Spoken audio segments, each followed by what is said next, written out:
Okay, boom. So it's gonna be Danny from the Stop. If you don't know who Danny from the Stop is, check out the Stop YouTube page, man. I ain't do a lot of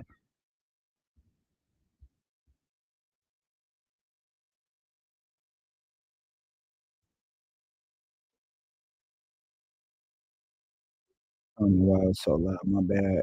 So yeah, it's Danny from the Stop, no jumper, members only interview. He does a lot of Joe Budden podcast content.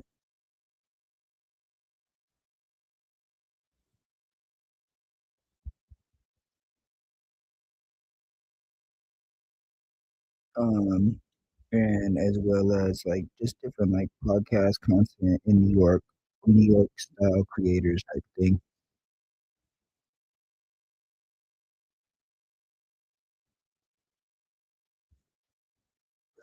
And so his channel is called The Stop. I've done content from it before, clips like about Joe Budden, Charlemagne, The Breakfast Club, just stuff like that.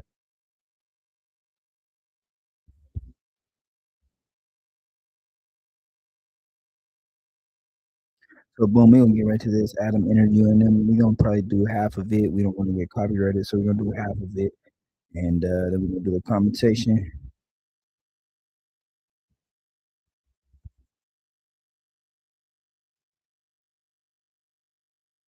But before we do, make sure you follow me on Kick, Twitch, Discord, IG, TikTok, and Rumble.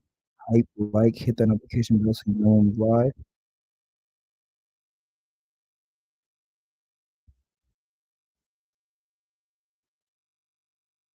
Let's get into the content.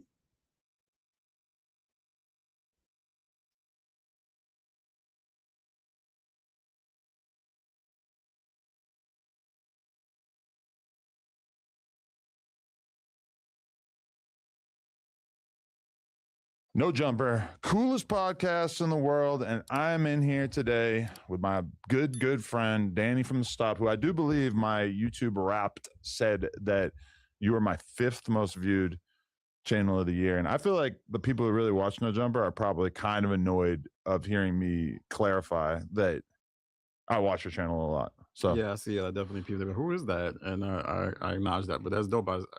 I'm a small channel. I saw in your list, I'm like the way smaller than anybody else right. in that rap. So that was very appreciative. But I feel guilty even acknowledging that because as much as me and Joe Budden might not be on the best of terms, I kind of have like a level of resentment for all of the commentary channels out there that are bad actors. You know, like the guys who make the videos about the whole comedy scene and they're just constantly ripping into people and just basically trying to paint your favorite comic as a loser. Kind of love some of that content, obviously, because some of these guys deserve to be taken down. And I wouldn't put you in that box because I feel like you're very open minded and fair about the stuff that you cover. But it just feels like, you know, like if somebody said, "Hey, I don't watch No Jumper, but I watch this channel that like makes videos talking shit about No Jumper." I get it. But also it's kind of like indicative of everything that's wrong with YouTube now. Yeah. So I'm not putting that on you, but just in general. I don't know. Those guys, you talking about guys like Too Lazy to Try, like all those, like I love those guys. Right, which I watch yeah, pretty religiously. Yeah. They're better content creators than some of the people they follow, I think, to me, some of them. Not all For of them. sure, more work too, especially they're taking like I get why it's important, and sometimes I have the urge to like do this with podcasts that I watch, but you know, to sit there and talk to your friends for 2-3 hours is pretty lazy. As much as it is also a bunch of labor, you know, and like the person who watches that whole thing finds the good moments, makes a commentary video, you know, in a lot of ways that like people try to like dismiss that stuff as being like low quality content, but in a lot of ways it's much better quality content than a 3-hour slop pod. Yeah, you're essentially like finding the high points and the key moments that people really tap into. Yeah. And cutting out all the fat. So you're like a content butcher and you're like focus on this part. This is really what's going on. And I think it's like analysis, but people don't like reaction. I mean, some people don't, but other people do. It's a niche audience. Yeah. Because, you know, normies will always be like, Adam, it's not the critic that counts. The person who deserves all of the triumph, all of the accolades, etc., is the person who goes out there every day and just kills it, and not the person who is critical of them. And that to me is like a really trash argument because we all are doing that in a way. Yeah, for real. I think all of the people we talk about, they're tapped in. They know things. They got to research. We spend hours and hours. And sometimes when I see people on podcasts kind of downplay that, I'm like, I know for a fact you don't put that much work in.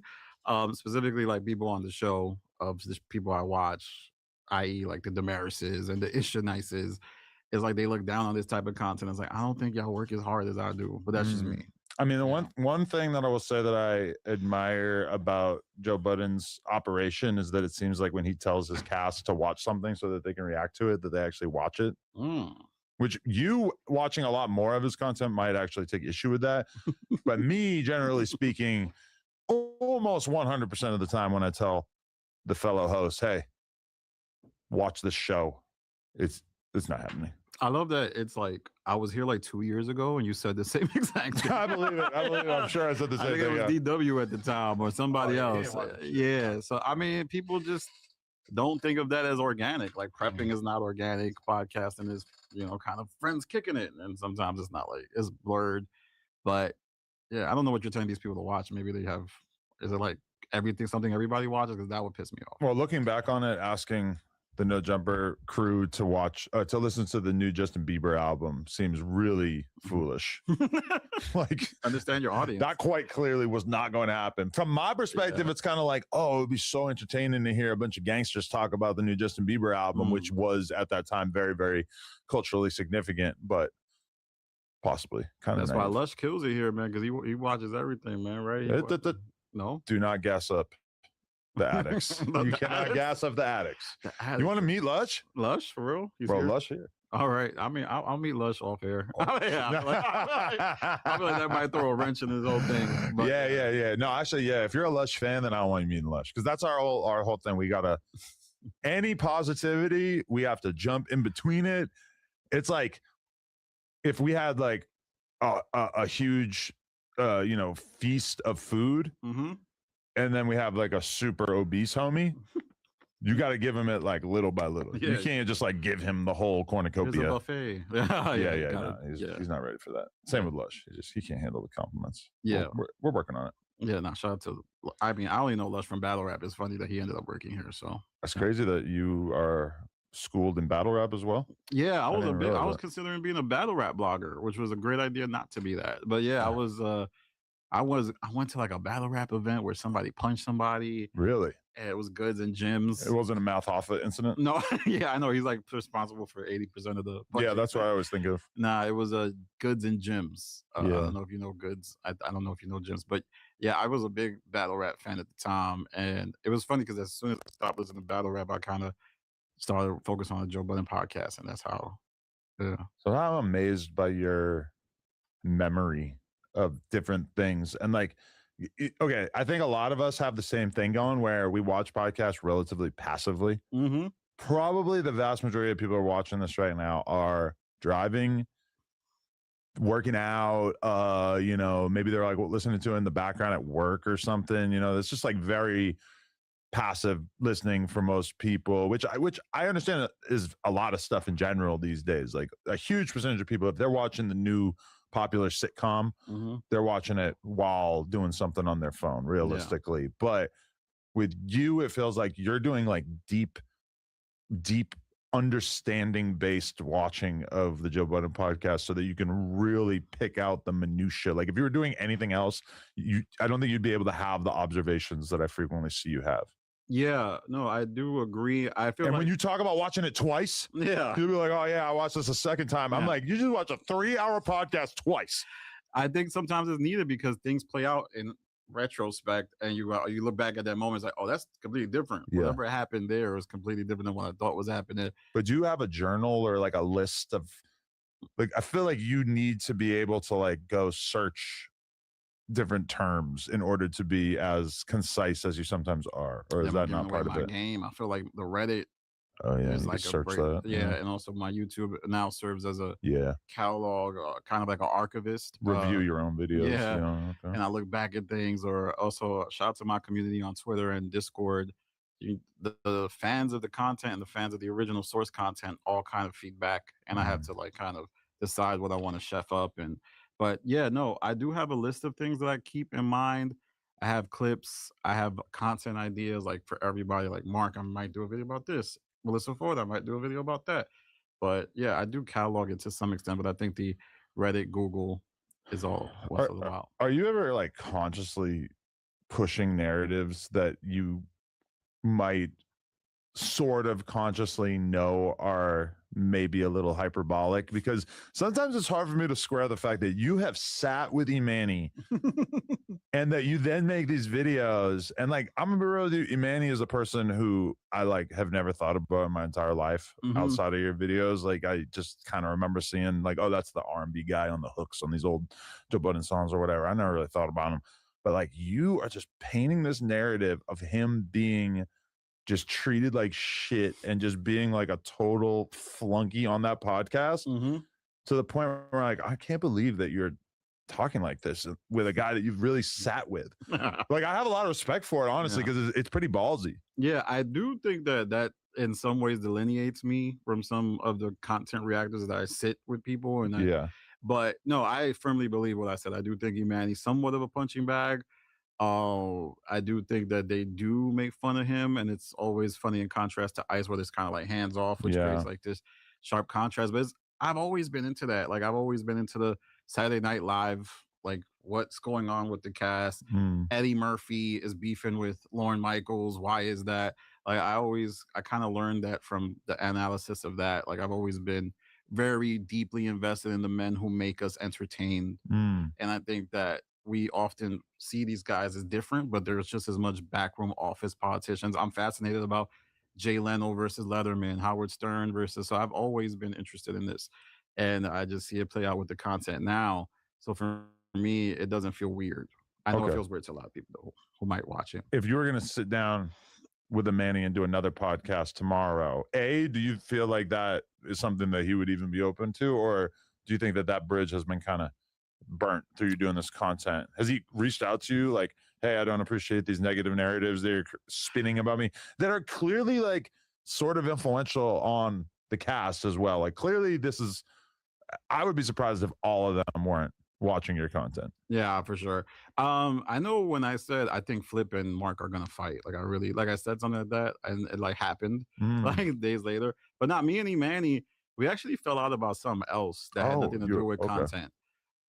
It was well, it had something to do with content, but nothing about the videos I made. But I get the sense if that never happened, yeah, for sure. I feel like Imani and certain subsets of the Joe Budden podcast, they rock with this shit, man. They Mm. like that there's even people making content about them. Right. And I don't think I've crossed the line. Some people feel like I've crossed the line, but in terms of like really prying into these people's personal lives, I don't think I've done that. Right. So they're with it. They like the fact that there's someone that they can kind of truncate the content, chunk it, and I serve the same purpose to them that also people who watch my channel. So when did you come close to being on the Joe Budden podcast? Was it just in the context of the improper improv thing?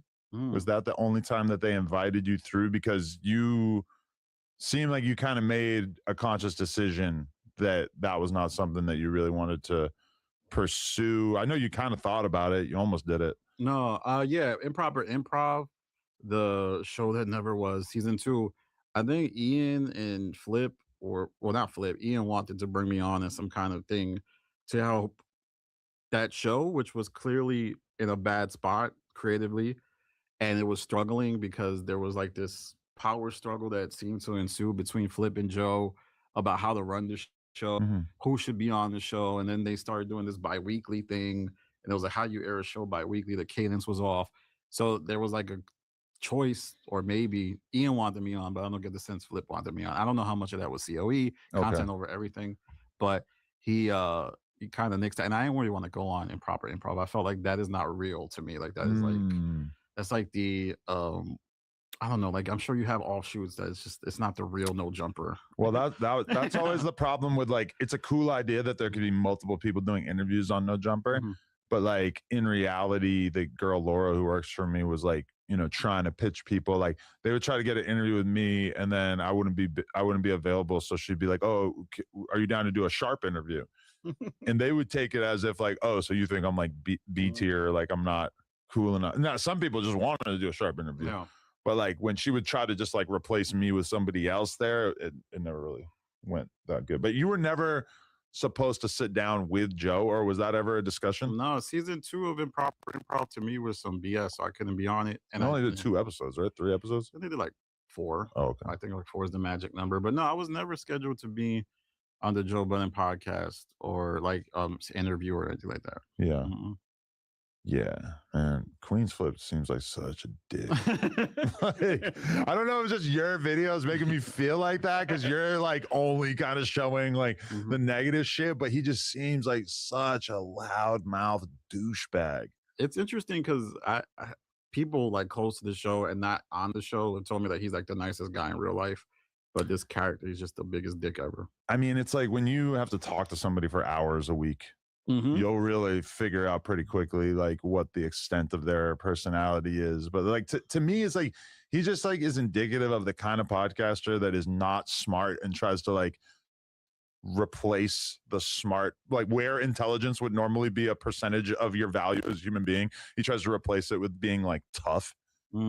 Like he just like he's always like acting tough and shit. And it's like, bro, that shit doesn't matter on a podcast. I think that's a big issue with the whole pod. Like I feel like Manny used to fall into this, like I'll slap the shit out you, or I'll do that. And it's like we're in the East Coast, you know, it's a little different. But I think Flip, that's always been his thing, and it worked for him. And it's hard to get away from the fadeaway shot that you always make, or the hook shot, your go-to move.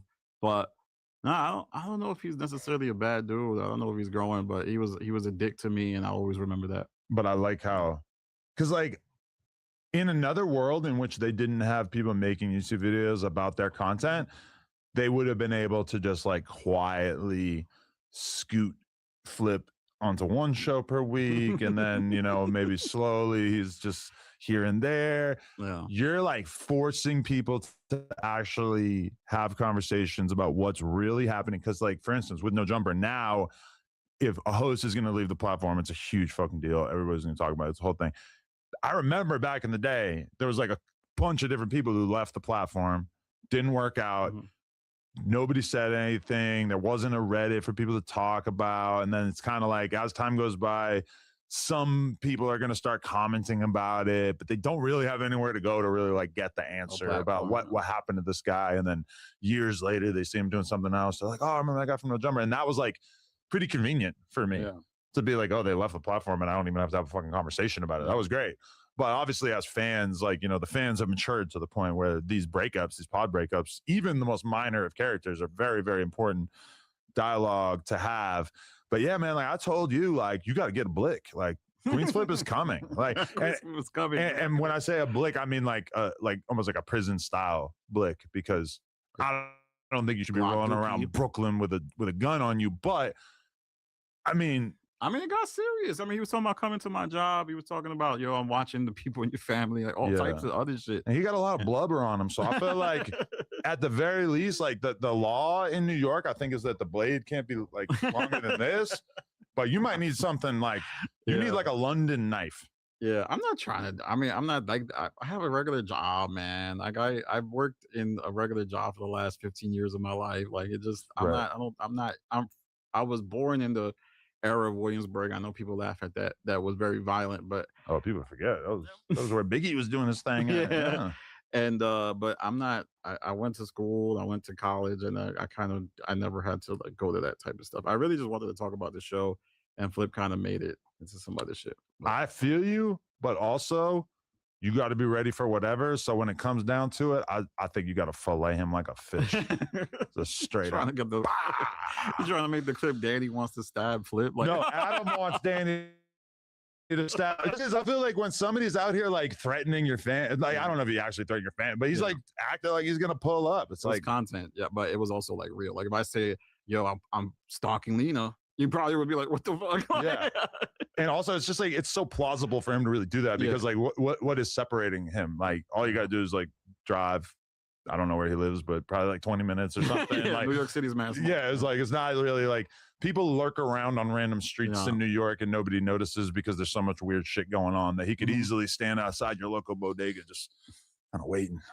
But I think that's old Flip, man. I think Flip I don't really think he was doing that. I think he just wanted to fuck with me. I remember Sweet Green. Are you familiar with the restaurant? Oh yes. I remember I went to a Sweet Green in Brooklyn, came out and flip tweeted, "Yo, what do y'all think about Sweet Green?" Whoa. Yeah, it That's got real. cryptic. Because he's really relying on you seeing his tweet in real. Because I don't even think, if I saw that tweet 18 hours later, I don't think I would have put it together at all. Yeah. But I mean, I knew what he was doing there. I assume somebody told him that they saw me. New York is small, so Yeah. you might literally know someone who works at Sweet Green there. But also, man, like Flip ain't doing shit. Yeah, I mean, I think it would be weird to do shit. Like, I mean, he had that clip where he had security with him, and like a dude ran down on him at the park.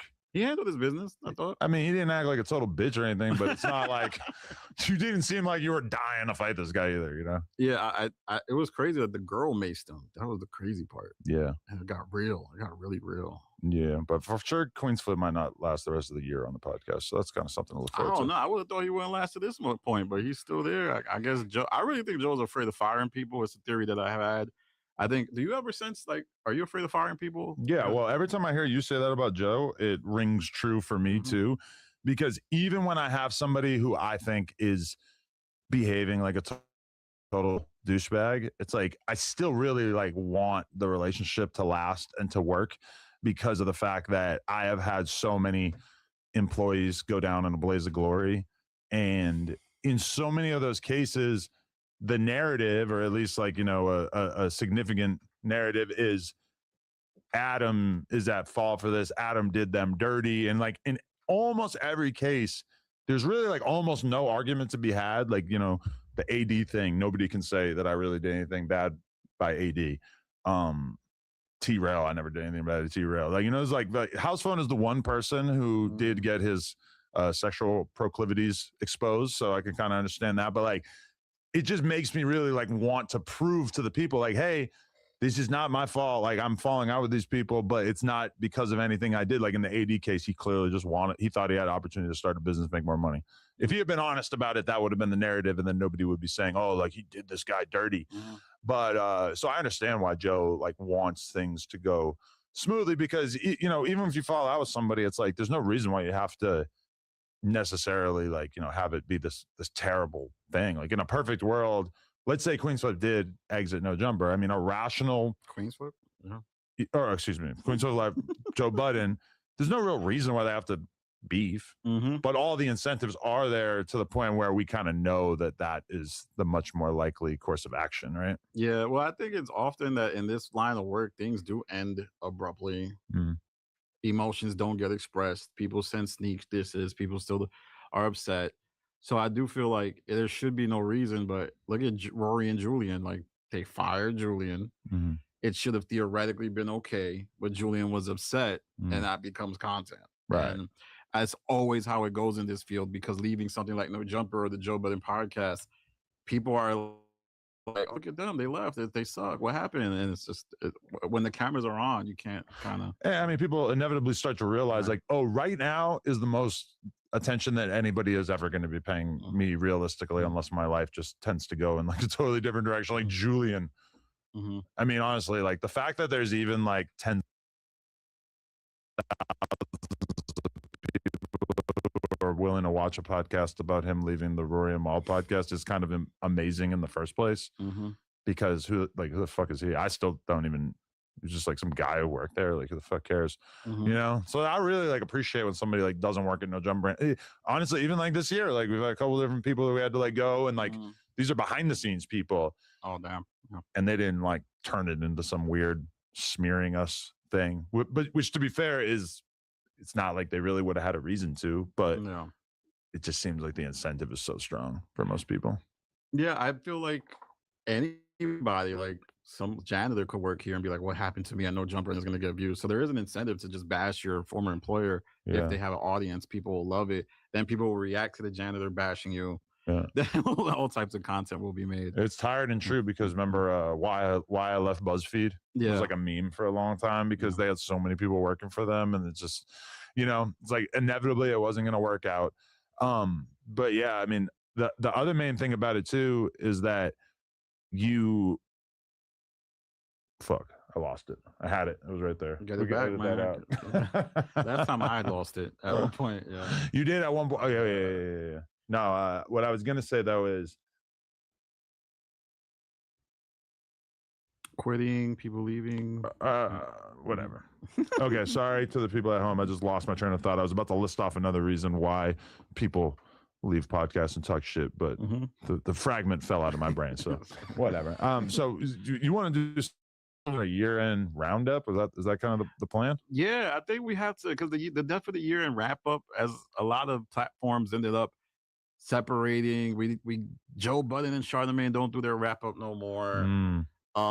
There's no more, everybody, like Joe doesn't do his wrap up by himself. So I seen there was an attempt. It was like the B-side wrap up. It was like Parks and Rob Markman. I was like, damn, we're really desperate for a wrap up. Everybody wants to do a wrap up. Oh, okay. So I wanted to talk about like what's going on in content, man. The iHeart deal just took place. I don't know if you saw Charlemagne, Yeah. $200 million. I'm wondering, they don't seem like I'm hating, but I saw Charlemagne shouting out Shigs, and I'm like, okay, it's interesting what's going on.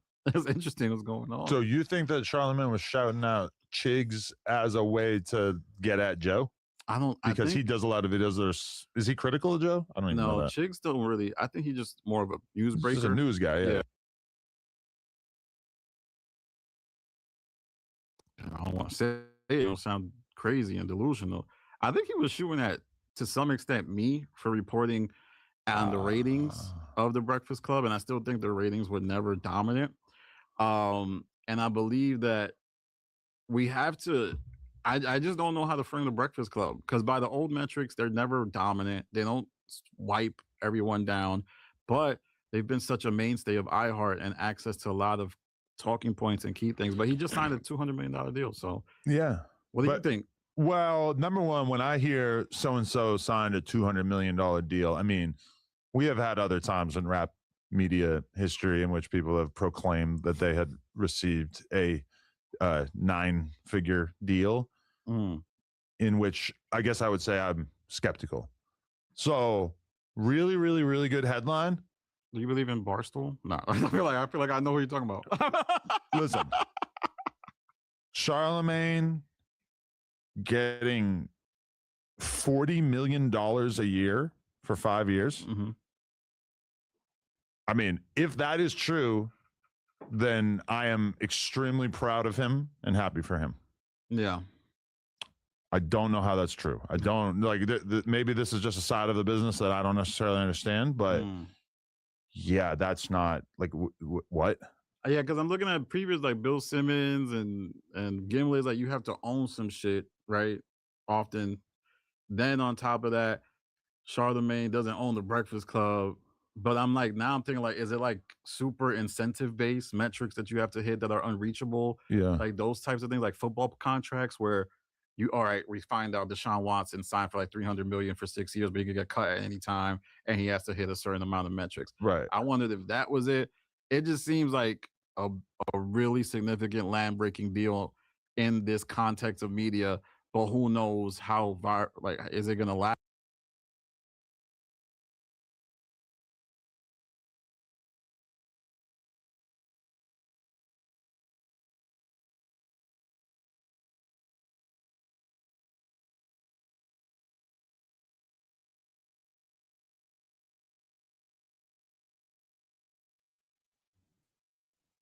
All right, all right, boom. So yeah, man, that was Adam interviewing Danny from the stop, man. You know, he just spoke a little bit about what kind of content he does and stuff like this. You're gonna watch the rest.